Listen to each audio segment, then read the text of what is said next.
Hey, it's Maddie and welcome back to AFI Explains. In today's episode, we'll be demystifying emulsifiers and taking a look at what makes them such an important ingredient in skincare products like lotions and moisturizers. As you may know, oil and water don't play nice with each other without some form of raw material to allow them to combine.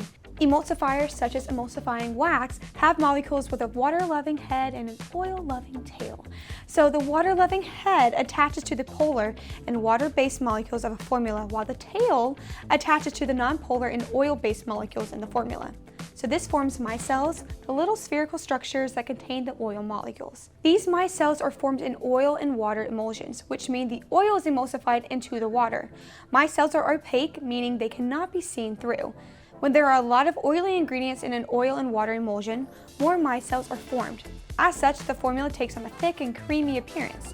The more micelles, the more opaque the formula will appear.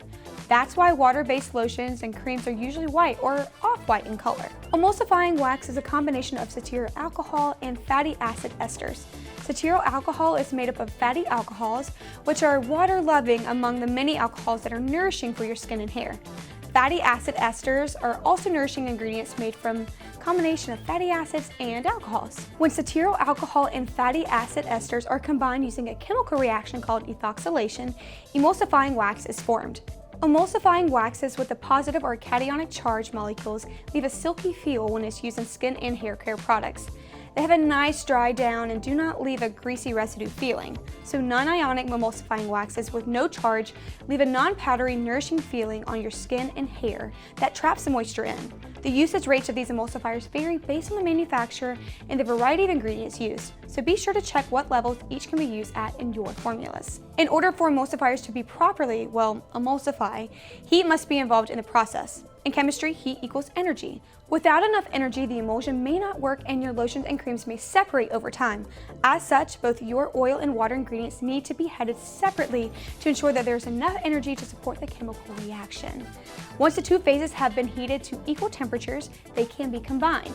It helps have an immersion blender when making emulsified products, as they have the power to blend the ingredients together effectively for a stable emulsion. If you want to learn more about emulsifying wax and how it works, be sure to leave a comment down below. Here at AFI, we love teaching you guys everything about fragrance and more. And if this video taught you something new, leave us a like and be sure to join our notification squad by just hitting that bell icon. And you'll be notified every time we post a new video. As always, I'm Maddie, and thank you so much for watching, and I'll catch you guys in the next one super soon. Bye!